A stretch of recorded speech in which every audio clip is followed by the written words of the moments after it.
thanks for joining us. I'm Scott Smith. And I'm Nicole Perpino. On Park Update this week, learn about recent solid waste changes at an upcoming open house. If you see a pothole that needs patching in St. Louis Park, give us a call. An alarming rise of school bus stop arm violations in the park concern police. These stories and more just ahead on the update.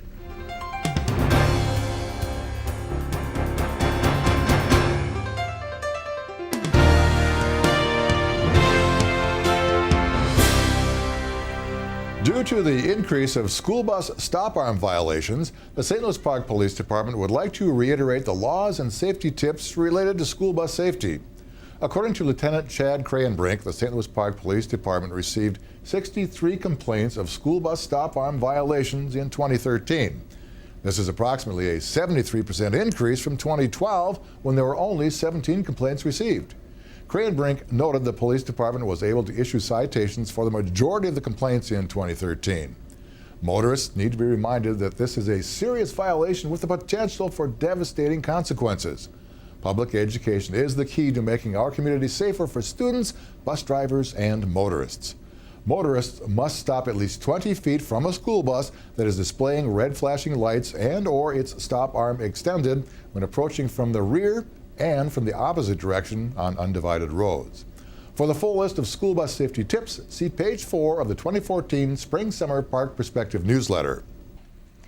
Residents are invited to learn more about the recent solid waste changes at an upcoming open house on Tuesday, April 8th from 5 to 7 p.m. at the Municipal Service Center. See displays, hear from a panel of residents who participate in the organic waste program, and visit with city staff. Attendees can also see examples of additional metal and plastic items that can be recycled, sign up for organic waste collection, and see the new yard and organic waste cart.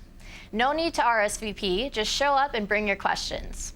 If you have any questions, though, please contact Shannon Hansen at shansen@stlouispark.org or call 952-924-2562.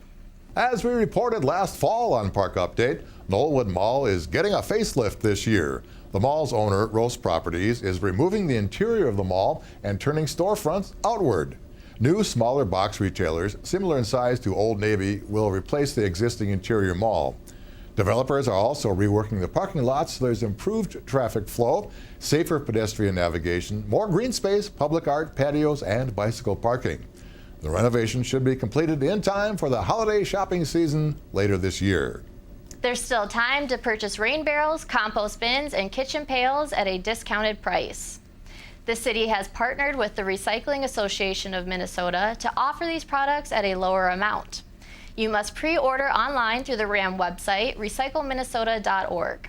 You will need to pick up your order at the Tree Trust office on May 3rd from 8 a.m. to noon or May 5th, 5 to 7 p.m. These are the only dates available to get your order. If you cannot arrange for your order to be picked up during these times, please select another location on RAM's website. If you have questions, call RAM at 651-641-4589 or visit their website. As the weather warms up a bit, potholes are inevitable. If you see a pothole that needs patching in St. Louis Park, give us a call. The city appreciates tips about potentially damaging potholes and will make every effort to repair them quickly. But not all roads in St. Louis Park belong to the city. Some are county or state roads. Nevertheless, if you report a pothole, we will contact the appropriate agency. To report a pothole, please note the location and call Public Works at 952-924-2562. As the spring migration of birds is underway, a reminder that Canadian geese are abundant and prevalent in St. Louis Park. This can be a concern due to the large quantities in parks and community areas. So please do not feed the geese. It is against city ordinance to do so. The 2014 yard waste season will start on April 7th, weather permitting. In the event of adverse weather conditions, such as snow accumulation, a delay in collection would be posted on the city's website. During residential yard waste season, yard waste is collected weekly on the same day as your garbage. Yard waste must be set out by 7 a.m. to ensure collection. There is no additional cost for yard waste collection during residential yard waste season. It is included in your standard garbage collection rate. For questions or additional information, call Public Works at 952-924-2562 or visit the city website, stlouispark.org. If you like to work for the city, we have multiple part-time, seasonal, and temporary opportunities available to apply for. Visit stlouispark.org/employment.html for full job descriptions, application deadlines, and to apply online. Hey, think green. Come learn from the city's environmental coordinator, Jim Vaughn, about alternative landscapes, invasive pests, and other current landscape trends.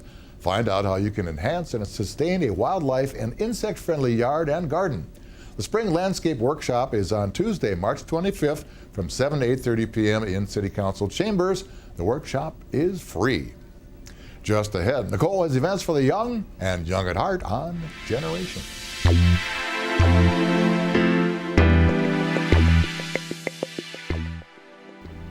Westwood Hills Nature Center offers many fun activities for you and the family to enjoy throughout the year. A couple events coming up include maple syruping on April 2nd from 1:30 to 3:30 p.m. and geocaching on April 6th from 3 to 4:30 p.m. To register for these activities and to see what other programs Westwood has coming up, visit the website westwoodhillsnaturecenter.org. You can also register over the phone by calling 952-924-2544. In senior news, register now for upcoming classes sponsored by the St. Louis Park Senior Program. Advanced Painting meets 9:30 a.m. to noon beginning Monday, April 7th. Award-winning artist Ellen Singer will guide students as needed. Vernice McClellan is returning to teach Paint With Me, which meets 1 to 3:30 p.m. on the same day. Students all paint the same subject following Vernice's demonstration as they learn basic steps. A free demonstration of Zumba Gold class will be held Tuesday, April 1st, 1:30 to 2:30 p.m. at the Lennox Community Center.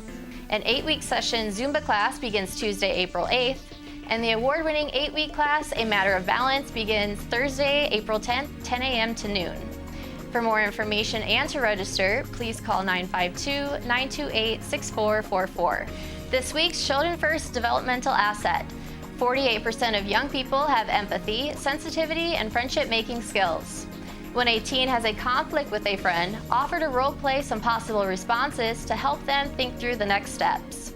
When you see a young person demonstrating one of these skills, let them know that you admire how they handled the situation. Children First asset number 33, interpersonal competence. Young person has empathy, sensitivity, and friendship skills. Up next, Scott has a City Council update. In council news, City Council appointed 6 citizen representatives to serve on various boards and commissions for their respective terms. A total of 13 applications were received in the city clerk's office. There were more candidates than positions available, so not all candidates could be appointed at this time. Appointments were made in previous weeks to the Environment and Sustainability Commission, Sustainable SLP, and the Human Rights Commission and Planning Commission. There are current vacancies yet for youth commissioners on the Human Rights Commission, the Parks and Recreation Advisory Commission, the Police Advisory Commission, and the Telecommunications Advisory Commission. Now, here's Misty Lewis with a sports break.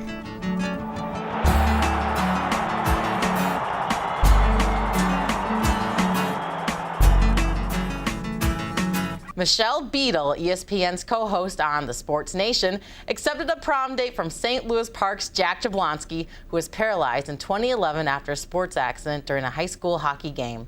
The date is set for April 26 at Benilde St. Margaret's High School.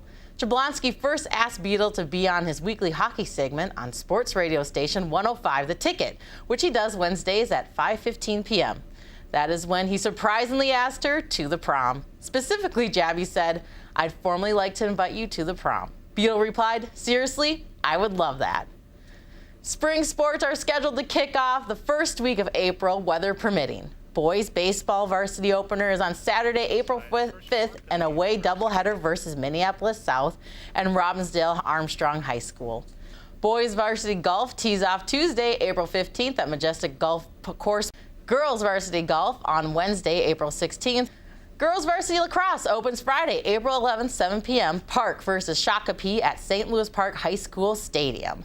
Varsity girls softball opens Wednesday, April 9th at 4:30 p.m. versus Blake at Aquila Park, and the nightcap versus Blake at 6 p.m. Park TV is looking for volunteers to help out with the spring sports season. Park TV is looking for volunteers interested in operating cameras, announcing, and PR work.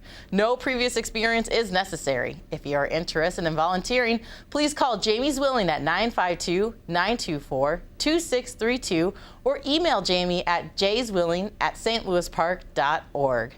Watch Park TV 16 for coverage of select baseball, softball, and lacrosse games throughout the spring high school sports season. That's your Park Update Sports Break. I'm Misty Lewis.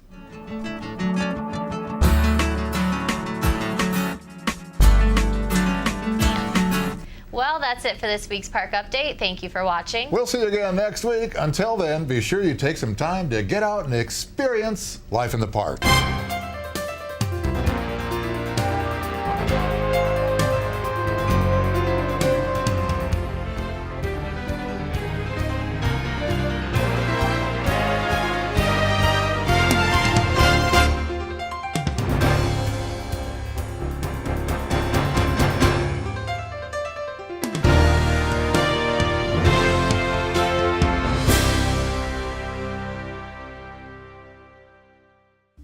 St. Louis Park has switched to single sort recycling from dual sort. Instead of sorting materials into bins, all your recycling goes into one cart. Under the single sort program, recycling is collected every other week instead of weekly on your same collection day. Waste Management has replaced Eureka Recycling as the recycling hauler. The new recycling carts have a blue lid, and just like your garbage cart, recycling carts can be stored outside. An information packet was included with your cart that provides information on acceptable materials and collection schedule. There's a label on the lid of your cart explaining many of the items that go inside. That additional bulky plastics can be collected and will need to fit inside your cart with the lid closed. All recycling materials except scrap metal should be placed inside the cart. For scrap metal, place them in a container such as your old recycling bin or waste basket next to your recycling cart. This is necessary in order to collect these types of metals. We encourage residents to keep the old bins for scrap metal collection or for use inside your home or garage. If you'd like to continue to collect your recycled materials in brown paper bags, place the brown bags inside your recycling cart. Please do not put plastic bags in your cart. The city is also taking extra recycling placed alongside the recycling cart at no extra charge. For more information, contact Public Works at 952-924-2562 or email info@stlouispark.org.